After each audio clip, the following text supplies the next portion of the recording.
name is Destiny Org, and I'm giving a presentation on understanding triage. This is a very wide kind of topic, so we're just going to cover kind of the basics, probably some review for some of you, but new information for other people. So triage, what does that word even mean? So the technical definition of it is that triage is organizing patient complaints by level of severity. So ranking them in order of priority. So this can be used when we're comparing patients. A critical patient that comes in is going to receive treatment over a patient that is more stable. And it also can be something that can be used to organize different issues within the same patient. So when you're talking about where do I act first, you're looking at a dog that has a broken bone, that has ruptured a blood vessel, but its mucous membranes are also blue as it's not getting oxygen, so which is going to come first whenever you act? So triage is something that should happen quickly. The experts say that less than 2 seconds you have to register in your brain. You look at something, 2 seconds later you should be acting upon something. So in order to triage, we first have to understand what is normal, so that way we can recognize the abnormalities. So here I have a chart, just basic vital signs. So heart rate, respiration rate, and temperature is a big one. So having this so we can quickly reference in case you can't think of something off the top of your head. That way you can have this to know what's abnormal or what's normal. So if something is abnormal, you're able to jump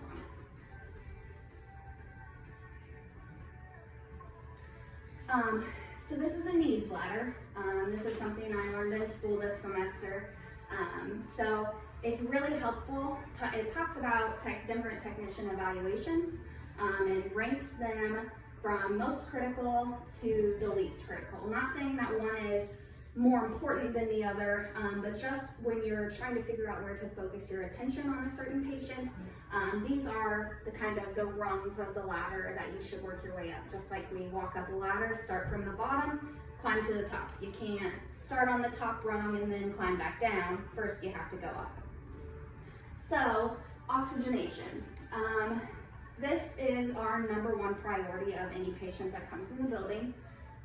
If there is an obstructed airway, cardiac insufficiency, altered ventilation, anything that compromises the oxygenation system, or the respiratory system rather, is going to be of utmost importance. The next one is critical safety, and that topic also covers severe acute pain. So acute pain is something that has rapid onset, not something that's more painful like arthritis, that's more chronic than it is acute. So our critical safety, of course, acute pain is going to be if a dog's severely in pain and they're trying to lash out at you because they're in so much pain. But also covered in this is electrolyte imbalance. So any patient that its electrolyte values are skewed, that is definitely something that we need to address first-handedly. Also, kind of like our case that we have seen this week, severe hyperthermia and severe hypothermia.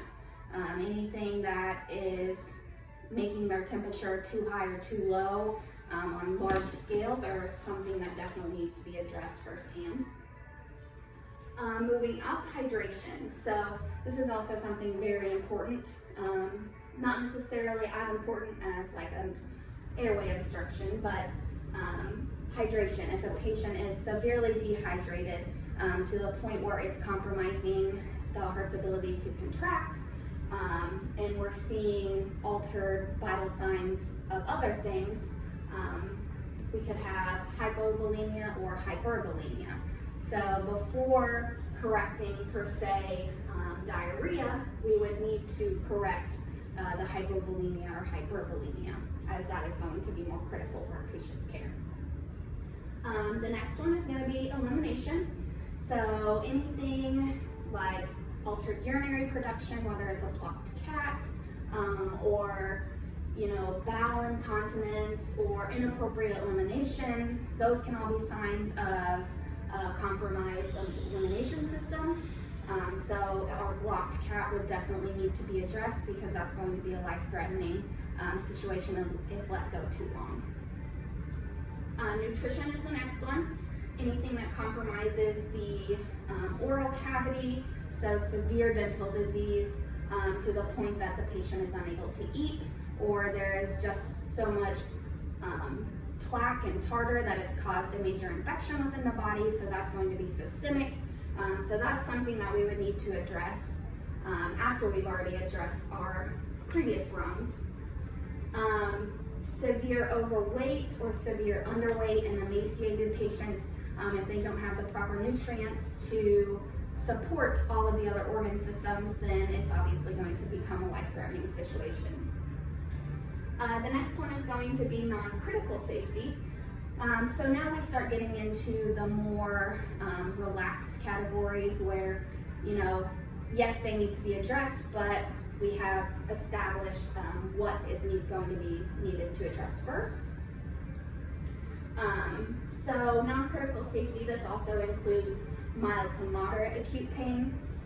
So pain management for that, but it also includes like mild to moderate hyperthermia or hypothermia. So this is where the more just a slightly elevated temperature or slightly under temperature, that is where we would address that. Then the next one is chronic and wait, I think I just messed that up. Yes, so non-critical safety is the moderate hyperthermia, hypothermia. Then in my chronic and acute pain, mild to moderate, that's a category within itself. The next one is going to be activity. So if a dog's having exercise intolerance, whether that be from its body condition score, its reduced mobility, so if it's limping, that is where we would address that, so we don't consider that as severe. And then finally to our utility, which is our final one, so that's going to be like cage aggression or fear or separation anxiety. Those are, things that we would definitely leave until last if we had a more critical patient in the building. Or if that was a symptom in the same patient, we would leave that to address last. All right.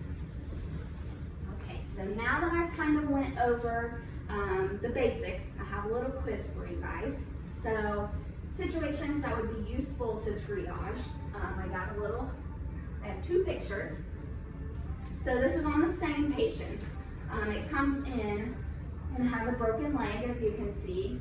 But upon further examination of the patient, we see that it has a 93.2 degree Fahrenheit temperature. So which one would we address first? Hypothermia. Yes. Okay. All right. Janet. Good question. Okay, so these are different patients. We see over here on the left, we have a dog that's having terrible diarrhea. It can't control its bowels, it's going everywhere all over the house. But then we also have a patient at the same time that has an obstructed airway. So which of those are we going to address first? Good job, obstructed airway. Okay, so now, What was that again? Do you know what that was? I just found it on Google. Oh, okay. Why is triaging important? So it's very useful whenever you're trying to figure out where to place your attention. I know we can get a lot of busy days. We have multiple clients here at one time. You don't really know that maybe they all arrived at the same time and you don't know where to start. So triaging can help us with that. It also helps when deciding if a patient should be seen today. So if you have a client call and their dog has a terrible ear infection and they're just digging and the owner doesn't know what to do, but we're fully booked for the day. We need to be able to decipher which problems are going to be considered emergencies and which problems are going to be ones that can wait, maybe not, until next week, but even until like later in the afternoon or things like that. It also helps when caring for emergencies within the hospital whenever scheduled appointments are here. So if we've established that there is an emergency, we've triaged the emergency, then we can go to seeing scheduled appointments. But we obviously need to know which patients are critical and which ones are more stable.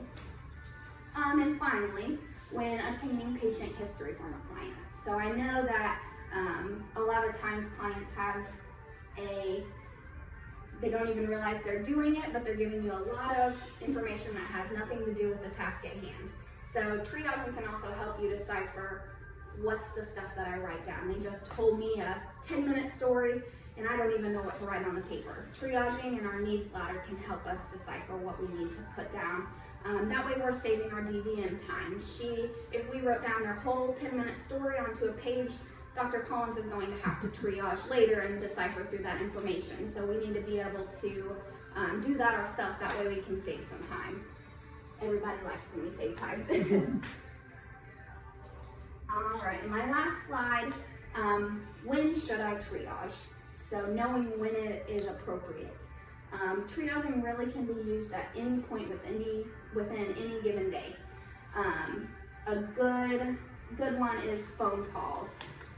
Knowing whether or not a patient needs to be seen. I know that's been some issues with our receptionists, not knowing, and that's completely okay. But the more you're exposed to it, the better you'll be at it. It also helps when placing appointments into rooms.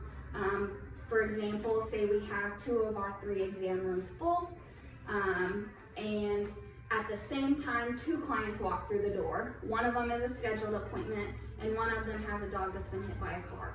Obviously, we're going to take the dog straight to the back and begin treatment on it, but we also need to be able to have that conversation with the clients. That way we can obtain a history from them.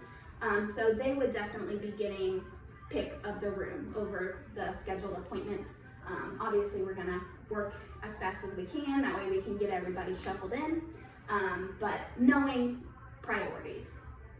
And finally, a good time to triage is when you're thinking about notifying the DVM about phone calls that you received from clients.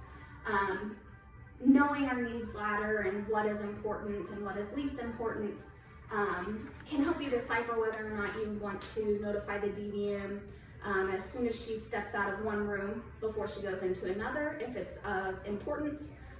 Or if it's something that is not as pressing and we can wait until, say the lunch break or even the end of the day before we leave.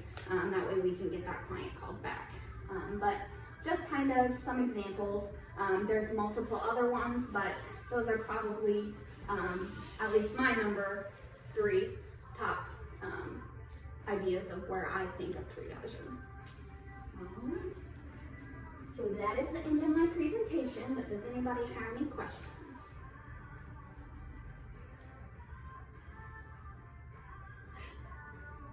You did such a good job. It's pretty thorough. Yeah, That was really thorough.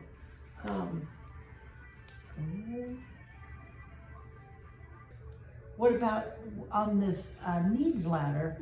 What would you do if a patient came in with a gushing artery that was bleeding profusely from the neck? Okay. That's probably something, it would probably technically fall into our critical safety, though it's not kind of listed in our little category. It probably is going to be something to do with impaired tissue integrity, but with losing a lot of blood, you could also be going into hypovolemia or shock. So that would get rated lower, more into our critical safety category. And then there's different degrees of bleeding. Yes. Mm-hmm. So you wouldn't want a female in heat. Yes. You don't want to get confused. Yes. Yeah. And that's something that when an emergency comes in, you're not going to be the lone ranger just tackling an emergency by yourself. That's why we consider our veterinary care. As a team, we work together. So you may start in with a patient and the first thing you notice is that their mucous membranes are blue and they're not getting enough oxygen. So your 2 seconds is used to correlate that and you start addressing that. And then, 10 seconds later, you're going to have somebody to come in to help you. So then they have 2 seconds to realize something. And maybe then they do realize that there is a lot of blood loss. So then they're going to begin assessing that. And that's kind of where our DVM and our other technicians, that's why we triage together. So if a patient comes in that's unconscious, but breathing okay, where would that unconscious patient be?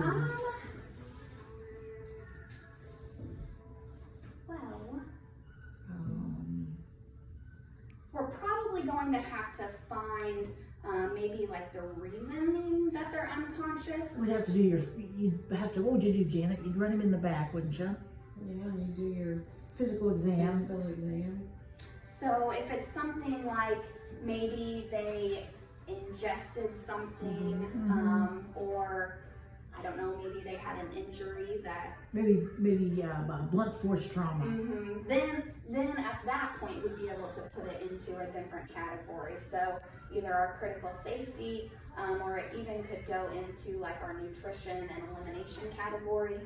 But obviously whenever you find a presenting problem, the obvious is what you tend to first, but finding out a little bit more information helps to put them into better categories, I guess.